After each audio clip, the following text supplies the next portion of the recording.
सदर मुमलिकत डॉक्टर आरिफ अलवी ने official secret act और आर्मी एक्ट पर दस्तखत की तरदीद कर दी। ट्वीट में कहा कि मैंने ऑफिशियल सीक्रेट एक्ट और आर्मी एक्ट पर दस्तखत नहीं किए, मैं इन बिल से मुत्तफिक नहीं था। मैंने अपने अमले को कहा कि ये बिल वापस भिजवा दें। मुझे आज मालूम हुआ कि मेरे अमले ने मेरी मर्जी और मेरे हुक्म को मजरू किया है। आपको अपडेट किया जा रहा है। सदर मुमलिकत डॉक्टर आरिफ अलवी ने ऑफिशियल सीक्रेट एक्ट और आर्मी एक्ट पर दस्तखत की तरदीद कर दी है। ट्वीट में कहा कि मैंने ऑफिशियल सीक्रेट एक्ट और आर्मी एक्ट पर दस्तखत नहीं किए, मैं इन बिल से मुत्तफिक नहीं था। मैंने अपने अमले को कहा कि ये बिल वापस भिजवा दें। मुझे आज मालूम हुआ कि मेरे अमले ने मेरी मर्जी और मेरे हुक्म को मजरू किया है। मजीद जानेंगे जावेद नूर से। जावेद, दस्तखत की तरदीद कर दी गई तो दस्तखत किसने किए?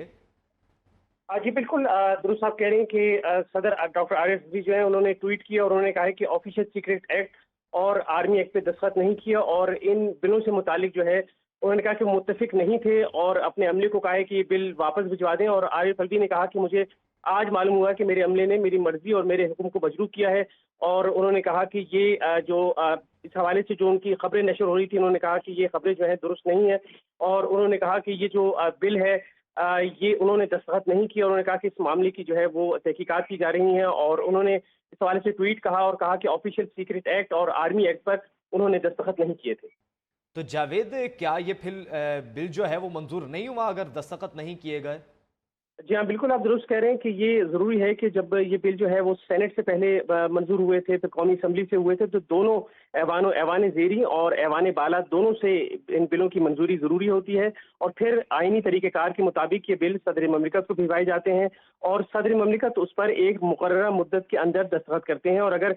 वो ये दस्तखत मुकर्ररा मुद्दत यानी 10 रोज़ में ना करें तो ये बिल जो है फिर ख़त्म हो जाते हैं और फिर अगर दोबारा से कानून साजी करनी हो तो ये अमल दोबारा से दोहराया जाता है और ऐवान बाला और ऐवान ज़ेरी में ये बिल दोबारा से पास होते हैं और फिर सदर ममलिकत को भिजवाए जाते हैं। दूसरी सूरत इसकी ये है कि अगर कोई बिल जो है सदर ममलिकत वापस कर दें तो या तो दोबारा से इसी प्रैक्टिस से पार्लियामेंट में पेश किए जाएं या फिर पार्लियामेंट के मुश्तरका इजलास में पेश किए जाते हैं। और पार्लियामेंट के मुश्तरका इजलास से अगर कोई बिल जो है वो मंजूर हो जाता है तो फिर वो सदर ममलिकत को भिजवाया जाता है और 10 रोज होते हैं और 10 रोज में अगर सदर ममलिकत उस पर दस्तखत ना करें क्योंकि वो पार्लियामेंट का मुश्तरका इजलास से उन बिलों की मंजूरी होती है तो फिर अज खुद जो है वो कानून बन जाते हैं। लेकिन ये जो दो बिल हैं यानी ऑफिशियल सीक्रेट एक्ट है और आर्मी एक्ट है, ये दोनों बिल जो है क्योंकि ऐवान बाला और ऐवान ज़ेरी से आए थे, पार्लियामेंट के मुश्तरका इजलास से इनकी मंजूरी नहीं हुई थी, तो एक मुकर्ररा मुद्दत में अगर सदर ममलिकत इस पर दस्तखत नहीं करते तो फिर उसके बाद ये बिल जो है एक्सपायर हो जाते हैं, खत्म हो जाते हैं। तो इन बिलों की भी फिर यही सूरत होगी। जावेद, हमारे साथ रहिएगा। अभी हमें ज्वाइन किया है नुमाइंदा खसूसी शाहिद रिंद साहब ने। शाहिद रिंद साहब, सदर मुमलिकत की जानिब से दस्तखत की तरदीद की गई है कि उन्होंने इस बिल पर दस्तखत नहीं किए, तो आपके ज़राए क्या कहते हैं कि बिल पर सदर मुमलिकत के दस्तखत मौजूद हैं? जी देखें, ये जो कुछ भी खबर थी वो ऐवान सदर से ही जारी की गई थी और सारी चीज़ें जो है वो जब ऐवान सदर से ऑफिशियली आती हैं तो आपके पास उनकी एक तरह से ऑफिशियल कंफर्मेशन होती है। और अभी तक का जो ट्वीट है प्रेसिडेंट आरिफ अलवी का, उसमें जो चीज़ सामने आ रही है उससे वो जो कह रहे हैं वो ये कह रहे हैं कि यकीन दिलाया गया कि बिल वापस भिजवा दिए गए हैं। तो ऐसा लगता है कि दस्तखत अपनी जगह पर मौजूद होंगे, लेकिन अब वो किस तरह हुए हैं, सदर आरिफ अलवी का ट्वीट अभी तक कुछ पॉइंट्स पर मुझे जो है ना क्लैरिटी नहीं दे रहा। और अनटिल और अनलेस जब तक मुझे उन पॉइंट्स पर क्लैरिटी नहीं आती, मैं इस वक्त भी जब आपसे बात कर रहा हूँ तो इसी ट्वीट को देख रहा हूँ और उसको ट्रांसलेट करने की कोशिश कर रहा हूँ कि वो क्यों माफी मांग रहे हैं अल्लाह से और माफी की बात कर रहे हैं। तो ये दो चार चीजें हैं जिनकी एम्बिग्विटी है, जिनकी क्लियरेंस अभी थोड़ा सा आने वाले वक्त में होगी कि आया उन्होंने ये ट्वीट क्यों किया, क्या उन्होंने दस्तखत कर दिए थे और वो स्टाफ को जिम्मेदार क्यों ठहरा रहे हैं। तो ये चीजें मेरा ख्याल है इनको कुछ एक क्लैरिटी जिसे कहते हैं ऑफिशियली चाहिए होगी। जैसा कि जावेद नूर ने आपको तरीक़ाकार बताया, तरीक़ाकार के मुताबिक अगर प्रेसिडेंट उन्हें साइन नहीं करते तो फिर ये दोबारा ज्वाइंट सेशन में आके अगर मंजूर किए जाएं मुश्तरका इजलास में तो फिर उसके 10 दिन बाद वो कानून बन सकते हैं। लेकिन अब चूंकि कौमी असम्बली अपना वजूद नहीं रखती और ये मुमकिन नहीं है कि सिर्फ सेनेट से उनको किया जाए, तो इसकी एक पूरी क्लैरिफिकेशन रिक्वायर्ड होगी और वो क्लैरिफिकेशन बेहतर जो है वो महकमा कानून भी दे सकता है, पार्लियामान भी दे सकती है, ऐवान सदर से भी हो सकता है और वजीर आजम हाउस से भी हो सकता है। लेकिन चूंकि सदर आरिफ अलवी एक अहम ओहदे पर हैं और एक बहुत बड़े आईनी ओहदे पर हैं, उनका ये ट्वीट करना اور اس صورتحال میں ابھی تک میں اس ٹویٹ کو جب آپ سے بات کرتے ہوئے بھی میں نے پڑھا ہے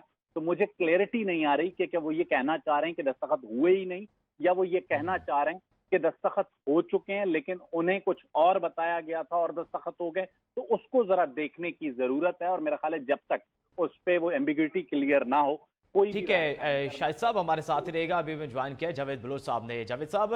بتائیے گا، صدر مملکت کی جانب سے تردید کی گئی ہے، اور کیا آپ سمجھتے ہیں کہ صدر مملکت کی جانب سے دستخط نہ کیے جائیں اور آفیشلی ایوان صدر سے یہ خبر سامنے آئے کہ دستخط کر دیے گئے؟ نہیں، یہ ایک نیا پنڈورا باکس ہے پریزیڈنٹ ڈاکٹر عارف الوی کی طرف سے. چونکہ صدر پاکستان جو ہے وہ کوئی ایسا غیر معمولی عہدہ تو ہوتا نہیں ہے. صدر پاکستان کا ایک آئینی عہدہ ہے، بالکل. اور کوئی بھی ڈاک، کوئی بھی بل، کوئی بھی چیز جو ہے ان کے علم میں لائے بغیر جو ہے وہ کہیں بھی جو ہے وہ سٹاف نہیں کر سکتا. ڈیفینیٹلی ان کے سائن ہوئے ہوں گے، اور اب وہ جو کہہ رہے ہیں کہ میں نے کہا تھا کہ سائن کے بغیر جو ہے وہ واپس کر دیے جائیں، تو عملے نے میرے حکم کو مجروح کیا. تو اس میں سمجھنے والی بات یہ ہے کہ آفیشیل سیکرٹ ایکٹ اور آرمی ایکٹ کا قانون بنے ہوئے کافی دن ہو گئے ہیں، اور اب صدر پاکستان جو ہے وہ ڈاکٹر عارف الوی صاحب اب فرما رہے ہیں کہ میں نے تو کہا تھا کہ جی یہ بغیر سائن کیے ہوئے جو ہے واپس کیے جائیں، اور عملے نے میرا حکم نہیں مانا. یہ ممکن نہیں ہے کہ پریزیڈنٹ پاکستان کے حکم کی عدولی کی جائے، اور اسٹاف اپنے طور پہ جو ہے وہ یہ کیا کہنا چاہ رہے ہیں کہ ان کا جو اسٹاف ہے انہوں نے ان کی مرضی کے بغیر ان کے سائن کر دی ہیں،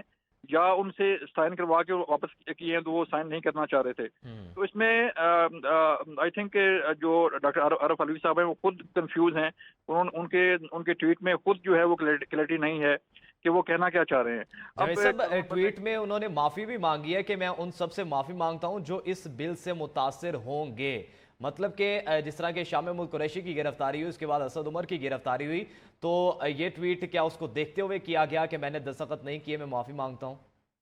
دیکھیں، ڈیفینیٹلی اب جب کہ آفیشیل سیکرٹ ایکٹ پہ جو ہے وہ قانون حرکت میں آیا ہے اور ان لوگوں کے خلاف کارروائی ہو رہی ہے جو اس کے مرتکب ہوئے ہیں، تو اب جو ہے وہ پریزیڈنٹ عارف الوی کو خیال آیا ہے کہ وہ اللہ کو حاضر ناظر جان کے یہ کہہ رہے ہیں کہ وہ انہوں نے سائن نہیں کیے اور وہ معافی مانگتے ہیں، اور جو اس سے متاثر ہوں گے ان سے معافی مانگتے ہیں. تو جب وہ سائن ہو کے واپس چلا گیا وزارت قانون میں، بل کی شکل اختیار کر گیا، قانون کی شکل اختیار کر گیا، تو اس وقت انہوں نے کیوں نہیں معافی مانگی؟ اس وقت انہوں نے کیوں نہیں قوم کو بتایا کہ یہ میں نے سائن کیے تھے یا نہیں کیے تھے، یا میں سائن کرنا چاہ رہا تھا کہ نہیں کرنا چاہ رہا تھا؟ تو یہ اتنے بڑے عہدے پہ بیٹھ کے ایک گمراہ کن جو ہے وہ صورتحال پیدا کرنا اور ایک کنفیوژن کی صورتحال پیدا کرنا، میرے خیال میں ایسے آئینی عہدے پر بیٹھے ہوئے شخصیت کو یہ خیال کرنا چاہیے کہ ان کی ایک لفظ سے جو ہے وہ کتنا قوم پر اثر پڑے گا، ملک کی ساکھ پر اثر کتنا پڑے گا، اور جو عہدہ جو جس آئینی عہدے پہ وہ بیٹھے ہوئے ہیں اس کی ساکھ کتنی جو ہے مجروح ہوگی. تو اب جبکہ قانون بن چکے ہیں، اب قانون کی شکل اختیار کرنے کے بعد اداروں نے اس پہ کارروائی شروع کی ہے، تو انہیں یہ خیال آیا کہ نہیں، مجھے تو قوم سے معافی مانگنی چاہیے، مجھے تو یہ بتانا چاہیے کہ میں نے یہ سائن میں نہیں کرنا چاہ رہا تھا. تو یہ دستخط ہوئے یا قانون بنے بھی چند دن ہو چکے ہیں، یا تو فوری طور پہ جب پریزیڈنٹ ہاؤس سے یہ خبر جاری کی گئی تھی کہ صدر نے بل پر دستخط کر دیے ہیں اور یہ اب قانون کی شکل اختیار کر گیا ہے، تو اس وقت انہوں نے کیوں نہیں کہا کہ جو ہے وہ عملے نے میرے علم میں لائے بغیر جو ہے یہ کارروائی کی ہے؟ اس وقت انہوں نے کیوں نہیں کہا کہ میں نے سائن نہیں کی، میں سائن نہیں کرنا چاہ رہا تھا؟ جب پریزیڈنٹ ہاؤس کی طرف سے آفیشیل جو ہے وہ ایک اعلامیہ جاری کیا گیا کہ آرمی ایکٹ اور آفیشیل سیکرٹ ایکٹ پر صدر پاکستان نے سائن کر دیے ہیں، تو انہیں چاہیے تھا کہ اس وقت وہ یہ بات کرتے کہ میں نے سائن نہیں کی، میں سائن نہیں کرنا چاہ رہا تھا. اب جبکہ کارروائی سامنے آئی ہے، جب اس پر کارروائی شروع ہو گئی ہے، تو جب خبریں سامنے آئی ہیں کہ فلاں شخص گرفتار ہو گیا، فلاں کو گرفتار کیا جا رہا ہے، ایف آئی آر ہو گئی ہے، تو اب پریزیڈنٹ پاکستان کو یہ خیال آیا ہے کہ وہ قوم سے معافی مانگیں اور یہ بتائیں کہ میں بل پر سائن نہیں کرنا چاہ رہا تھا. اب بھی اس ٹویٹ میں کنفیوژن ہے، یہ کلیئر نہیں ہے وہ کیا کہنا چاہ رہے ہیں.